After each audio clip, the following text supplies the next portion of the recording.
From Hollywood, it's time now for... Johnny Dollar. You smell smoke, Johnny? What'd you say? Who is that? This is Henry Willoughby at Four State Mutual Insurance Company. Oh, hi, Hank. And I asked if you smell smoke. Should I? What kind? The kind $5,000 makes when it goes up in flames. Where? Over in Cranford, the Peerless junkyard. Junkyard? That's right. But if there's only a $5,000 loss, how can you afford me? Because what I smell is arson.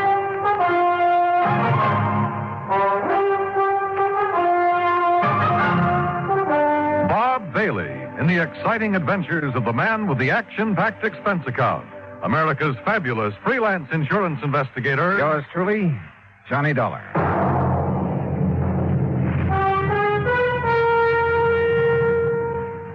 And now, Act One of yours truly, Johnny Dollar.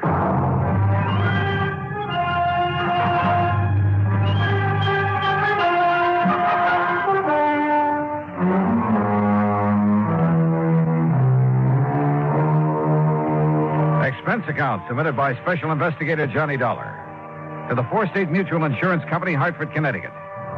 Following is an account of expenses incurred during my investigation of the Peerless fire matter.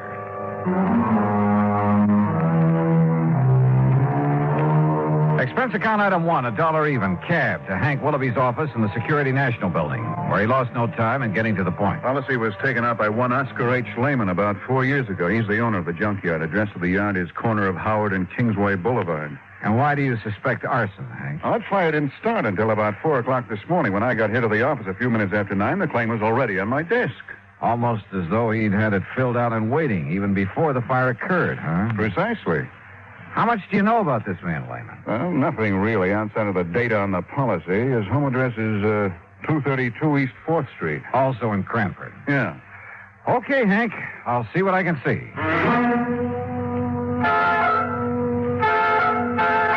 Item 2, 40 cents phone call to make sure the suspect, or at this point, I guess I better call him the client, to make sure he'd be around for questioning. Here speaks Oscar Lehman. Mr. Lehman, this is Johnny Dollar representing your insurance company. So why do you waste time at the telephone? Well, then maybe you're coming here with my check for $5,000 right away, huh? Well, you see, there are a couple of things that... So, all right, I'll be waiting for you when you come with the money.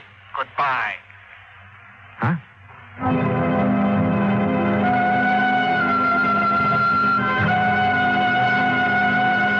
Item 3, $1.20 for a train ticket to Cranford. Item 4, $2 for an old rattletrap taxi when I got there. Cranford is a new town, or rather a new one built on what was left of the old.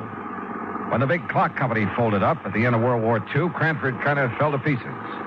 But situated as it was, just a few miles above the busy city of New Haven, a bunch of smart New York operators had stepped in and were busy making a nice modern residential community out of it. New stores, new homes, and all the fixings. You see there in the block up there ahead? Huh? You had a big fire there this AM, big junkyard. Yeah, I see. Man, it was really hot. Thought it was going to take the 3 houses there on Howard Street along with it. You know, flying embers and the heat and all. But the wind swung around. They didn't even get touched. Yeah, well, pull up, will you? I want to look it over. Okay, mister, you're the boss. Hey, you want me to keep the meter running? No, I'll leave you here. Okay. That's 85 cents. But it would have been $1.50 to where you first wanted to go. Okay. Hey, Hey, thanks. Boy, how I hate to see that junkyard gone. Oh? Why? Oh, well, that's where I've been buying my parts to keep this old crate tied together. You know something? It looks it. Now that Peerless is gone, I'll probably either have to get a new cab or either try and fix this one up right, you know, and that costs dough. Yeah, well, happy fixing. Yeah, like I say, though, out of something bad always comes something good. Sure. And I not only mean my taxi, mister, but them houses there, too. Well, what about Oh, that? they're on Howard Street. They've been beefing their heads off ever since the yard got its license. So now, no more junkyard. Now the whole place could be residential like it ought to. So like I always say, out of something bad, always something good, yeah. Yeah. Now, I got to get going. Hey, you know something? Maybe that fire gives me a good idea. Like, maybe I should burn up this old wreck of mine, and the insurance company would have to give me a new one. Hey, how about that? Maybe you'd better be careful who you say that to. Oh, sure. Especially not to an insurance investigator Yeah, like well, me. don't you worry, bud. I'm too smart. You? You? That's right. Oh, happy day. In spite of the valiant efforts of Fire Chief Dale Marley and his crew, the Peerless junkyard was just that, junk. And he agreed with the cab driver. The other property owners were probably glad to see the eyesore go up in flames. Well, you wouldn't like it either, Dollar, having a place like that in your front yard. And just take a look at those folks standing around. You'll see what I mean. Yeah, I must admit they don't look very unhappy about it. So the fire started in the shed that stood right here, huh? That's right, yeah. The big shed that Peerless used to store a lot of old furniture and stuff like that. Hey, Peters, hit that corner over there with some more foam. Okay, sir. Yeah, a fellow runs a grocery store on the caddy corner, and he sleeps upstairs over it. Said it woke him up. Went off with a boom, like a small explosion. Have you considered the possibility of arson, Chief? Yeah, I have. That's why I called New Haven, asked them to send up a couple of men from their special squad. But you found no trace. Nothing I could put my finger on. You got any ideas? Yeah? Yeah, I think maybe I have. I learned a long time ago that a lumber yard or furniture factory were about the worst places in the world to look for signs of arson. The wood goes up so hot and so fast. And the remains of this shed wouldn't be much better.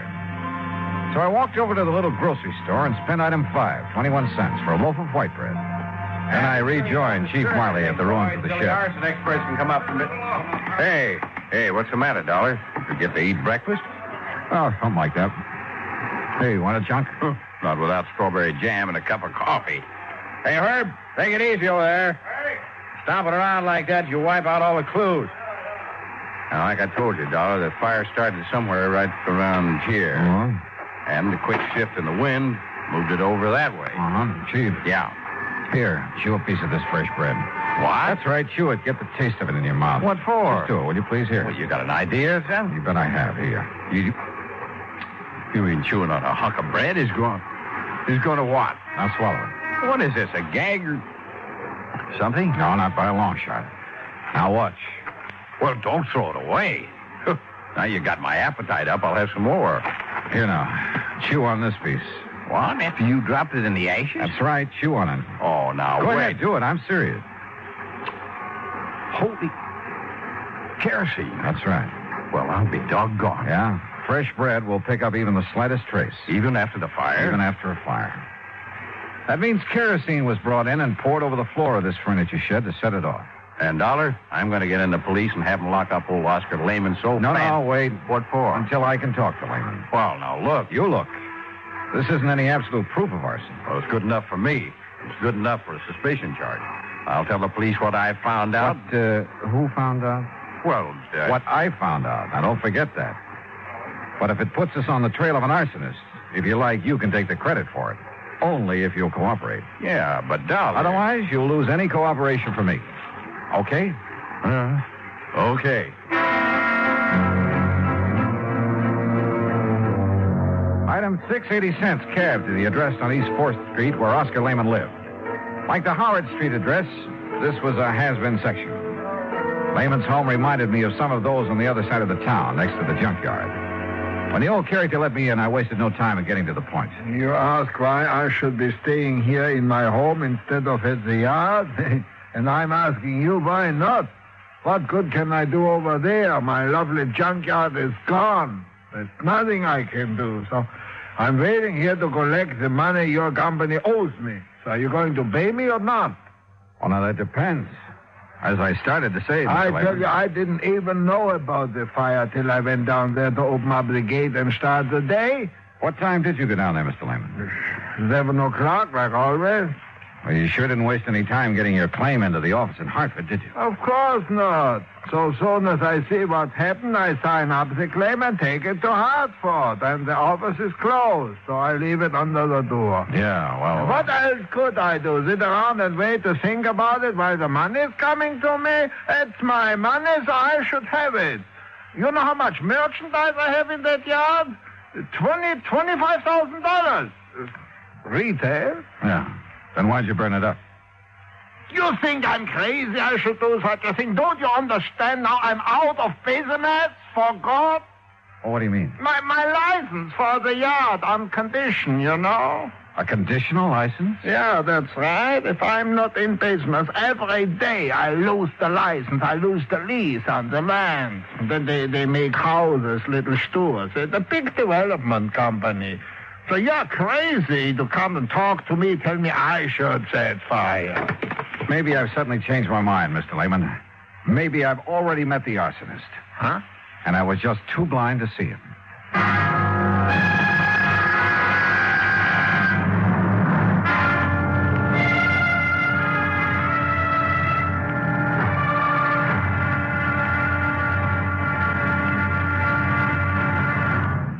Act two of yours truly, Johnny Dollar, in a moment. Our flag now numbers 50 stars. And behind each star there stands yet another flag representing one of the 50 states. Missouri's state flag is a horizontal tricolor of red, white, and blue. In the center is a circular device bearing the state coat of arms. An eagle, symbolizing the superior authority of the nation. A grizzly bear representing Missouri, chosen for his size, strength, and valor. And a crescent moon, symbolic of the shield carried by the second son. Missouri being the second state carved out of the Louisiana Territory.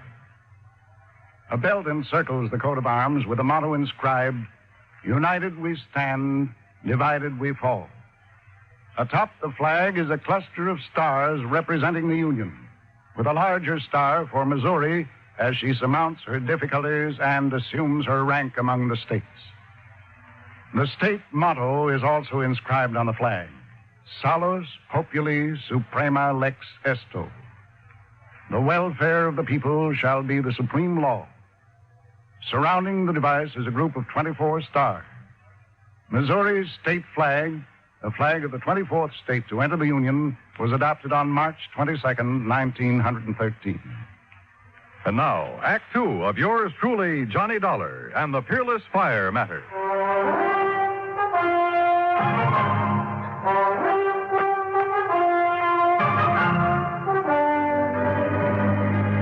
Something the cab driver had said while taking me to the scene of the junkyard fire had suddenly come back to me. He'd been talking about the nearby property owners, homeowners. They've been beefing their head off ever since the yard got its license. So now, no more junkyard. Now the whole place can be residential like it oughta. Yeah, like I always say, out of something bad always comes something good. Item 785 cents, another taxi back to the scene of the fire. The men from the department were still busy cleaning up. Their chief, Dale Miley, had been busy with some detective work. Had some answers that seemed to make good sense. Now, look here, Dolly. You see this hardware? See this groove in the foundation wall? Yeah. Big sliding door, huh? That's right. And here, the lock was still in a hasp. Yeah, I see. It's hardly likely somebody tried to pull a big sliding door closed and lock it after starting a fire with kerosene. It's too dangerous. Unless he used a wick of some kind. Yeah, but look here. On the side that faced Howard Street. Street? I'd just call this an alley. Yeah, pretty narrow from the old days. Now, look here. Well, it's window glass. Right. Yeah, there was a window here. You see, here's the two parts of the catch from it. The catch was open. Yeah, but the question is, was it open from the inside or outside? And I think I've got the answer.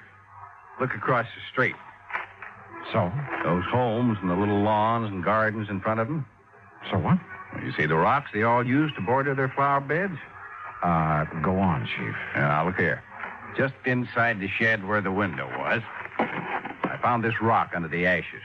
And, Dollar, it looks to me like somebody threw that rock through the glass, opened the catch, climbed in, spread the kerosene, climbed out, tossed in a light of some kind, and left in a hurry. Yeah, but who? That's just it. You got a better idea than old man Lehman? You talked to him. Yeah, I think I have. Like who? I'll let you know when I find out the name. Well, now, wait a minute, Dollar. I hope that last crack would keep Chief Marley from sending the police after Oscar Lehman. Maybe he was guilty of firing his own junkyard. But with only $5,000 insurance, it didn't make sense. And I had a couple of better ideas, at least about people who might have had reason to do it. 3, as a matter of fact. 4, there were 3 residences on Howard Street facing what remained of the junkyard. Thanks to the sudden shift of wind, they'd received little damage. I walked down the short length of Howard Street to the first old house. The name Howard McNeil was on the little metal mailbox. Yes, well, what is it? Mr. McNeil, I'm Johnny Dollar, insurance investigator, looking into this junkyard fire. This is a fine time to come around selling insurance after the fire's out. You should know better, young fellow. No, you misunderstood me. I'm Why, not do selling. you know what would have happened if that wind hadn't changed? It would have set this whole block on fire. That's what it would have done. Would have burned us all out. We'd have been helpless. Yes, Mr. McNeil. Especially that poor widow lady, Miss Cummings, down there in the third house, right across from the shed where the whole thing started. Mr. McNeil, Yes? I'm not here to sell insurance. I'm investigating the fire, understand? Well, don't. What's that? You can stop right now. Just leave things as they be. Don't you know that fire was a blessing? I'm not quite sure I said blessing. That fire was the finest thing that's happened around here in years. Oh, you like its having happened, huh? You just bet I do.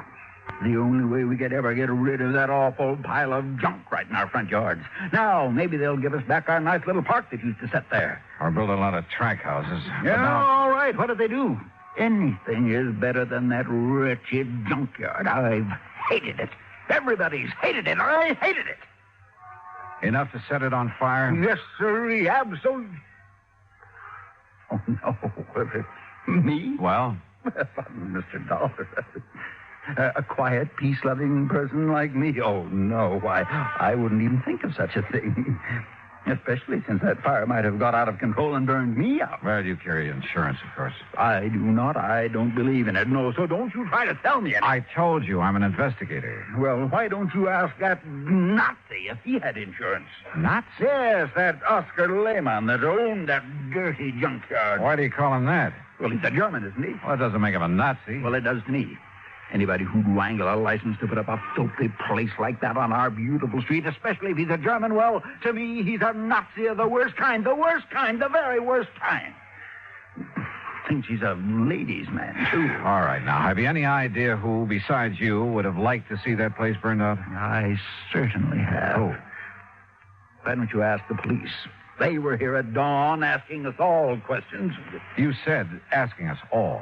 Of course, I mentioned the widow Cummings that lives in the third house, and then there's Miss Gertrude Mary Anastasia Conroy, the nice spinster lady who lives next door, and a very charming lady, Miss Conroy. Yeah, well, now would you mind? Oh, and what spirit she has. Now, that's the way I like them, Mr. Dollar. Ladies with spirit. And do you know something? One of these days, I'm going to ask her for a date in spite of the competition. You never have? No, sir. No. I'm not the bold type like some people I know, but I've been working up to it. And how long have you been a neighbor? 16 years, and you mark my word, one of these days I'm going to march right up on her front porch, and Miss Conroy, I'm going to say... Yeah, well, thank you very much, Mr. McNeil. Yes, but I was going to tell you, but... oh, dear, I must have said something wrong.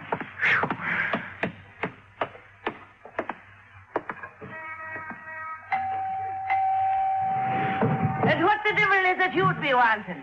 Miss Conroy? That's right. And don't you see the sign beside the door? No peddlers, no solicitations.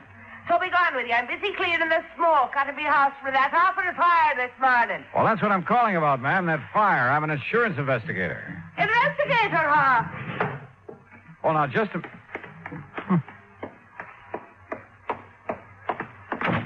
If you're an investigator, young man, let me see your badge. Badge? That's right. If you're an investigator, you're a detective. And if you're one of them, you're with the police No, force. no, And if you- you are, you can go right back and tell your chief I've had me feel right up to here with answering fool questions about that fire. As if I myself did it, huh?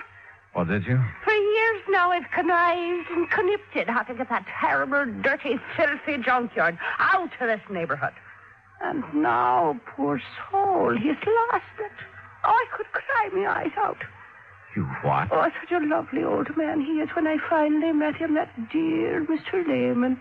Oh? Oh, the horrible things that Hitler done to him before he escaped them Nazis that took over his fine old country. And when he got here, he put all his savings in that lovely second-hand lot. Lovely. So he could earn an honest living. I'm afraid I don't understand. Such a fine man. Such a gentleman. The way he'd click his heels and bow when he come and calling on Sunday afternoon. Oh, he was such a gentleman. Wait a minute, Miss Conroy. I don't get it. A couple of minutes ago, you sounded as though you hated that junkyard. Second-hand lot. Oh. And so I did. Until I got to know that nice Mr. Lehman. And I'll tell you this. in spite and despite of the fact they won't ever let him set up in the same kind of business again. If it takes every cent I own, I'll see that he gets started in something else. Well, I'll be... Investigator, huh? Insurance investigator. And then I suppose I can tell you confidential that I've set me cap for dear Oscar. You mean you hope to marry him? Aye, and that I will before I'm through. But I got the impression that your neighbor, Mr. McNeil... Oh, that crazy old stick-in-the-mud, that old coot. Ha! But if you're from the insurance company, how can I help you, lad, with your investigation thing? Well, you can't tell me this. Was your friend, Mr. Lehman, in need of money, particularly? Well, no. His business has been good. He drives a nice car and keeps a nice home. But like I said, if he needs more than he's got to get started again, I'll be the first to help him. Besides, it will sort of help to bring us closer together if I'm worrying about him a bit. No, won't it? Yes, I guess it will. I just want to make sure. Now, wait a minute. Yeah? It's so blind I was thinking of me darling Oscar. So that's what you were up to with your nasty questions. What? Implicating that he might have burned up his place by his own self to get the insurance money. Is that what your evil, filthy mind was thinking of? I didn't say that. But that's what you meant, now ain't it? No, after all, somebody set that fire. And if he was in need of money... And just because I told the poor soul to get his claim in real quick this morning... You told him? Of course I did. Give him something to do besides standing around in the ruins, crying his poor old eyes out, keeping his sorrows to himself. But I'll soon put a stop to that. I'll cook him up a real nice mess of corned beef and cabbage, German style, that is, and take it over for his supper to comfort and keep him company. And what will you be doing for the poor soul? Well, that depends. Oh, it depends, does it? Well, you and that insurance company better pay up what you owe him instead of making snide talk about maybe he himself set that fire in his... Oh, get out. Go on, get out. Why should I be wasting my time talking to the likes of you when I've got cooking to do for me? Oh, brother.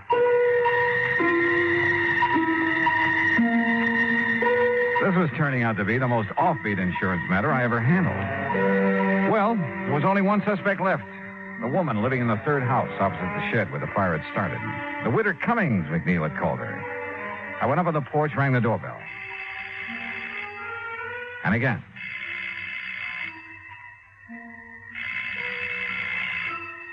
After the third time, I was about to decide no one was home when the door slowly opened.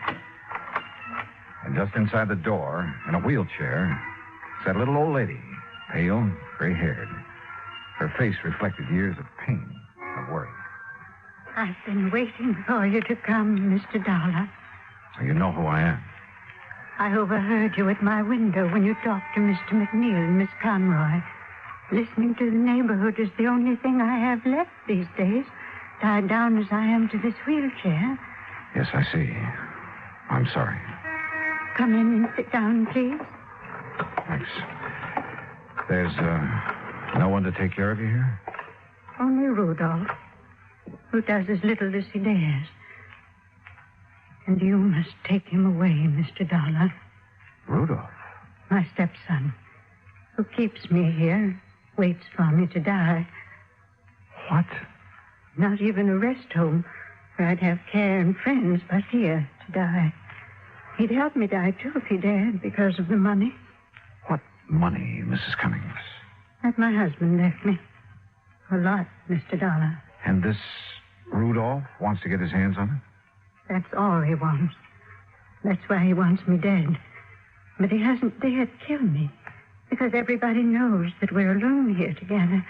And if I should die from his neglect, they'd know he did it. But he's smart. That's why he thought of the fire. He what? He thought that it would burn down this house, too, and trap me here. Mrs. Cummings, do you know what you're saying? The divine providence. The changing wind kept the fire away. He set that fire to burn this house and you? He's clever. He made it known that he'd be away all night, that he wouldn't be back here until he finished his work at the plant in New Haven. But he came back, Mr. Dollar, this morning before dawn. I heard him here in this house. And from this window, I could see him in the moonlight. Mrs. Cummings. No, I must tell you. Quickly, because he'll be coming back from work. His work. To keep up appearances, to keep them from suspecting. His gambling. The terrible people he goes out with at night. Gangsters, that's all. And I must tell you, because if I don't... Listen to me. I'm listening. I saw him take a can, the kerosene we keep in the cellar for when the electricity goes out. He took it across the street. He broke the window of the shed and went in. Then he came out. He threw a piece of burning waste back in. Then ran. Mrs. Cummings, are you sure? I lied to the police. I couldn't make myself tell them. After all these years of knowing what he's been and saying nothing. But I thought I'd wait for him.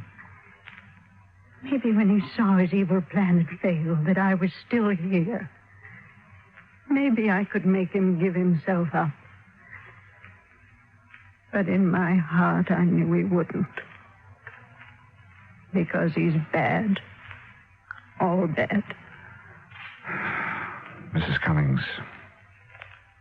I'm glad you told me. God forgive me. But I knew that if I didn't, he'd find some other way to... You must take him away, Mr. Dollar. Before he does murder.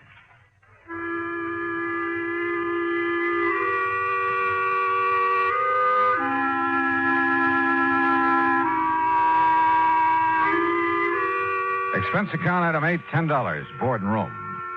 I've stayed an extra day in Cranford to clear things up. For while I waited for Rudolph to return, I found the kerosene can he'd used down in the cellar. Chief Marley found the top from it in the ashes.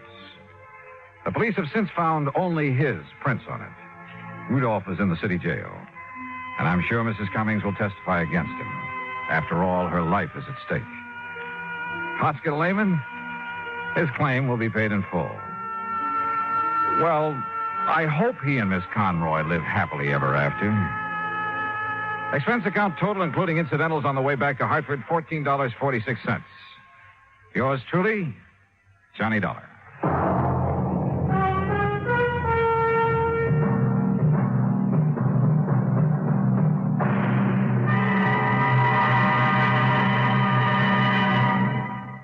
Now, here's our star to tell you about next week's story. Next week, exploration in the high Sierra country of California. And at the end of the trail lies death. Join us, won't you? Yours truly, Johnny Dollar.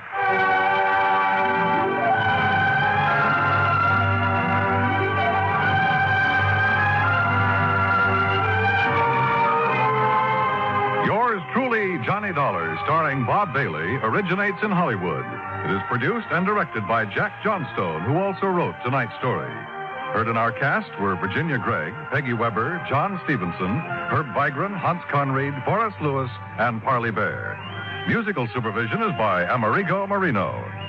Be sure to join us next week, same time and station, for another exciting story of yours truly, Johnny Dollar. This is Dan Cubberly speaking.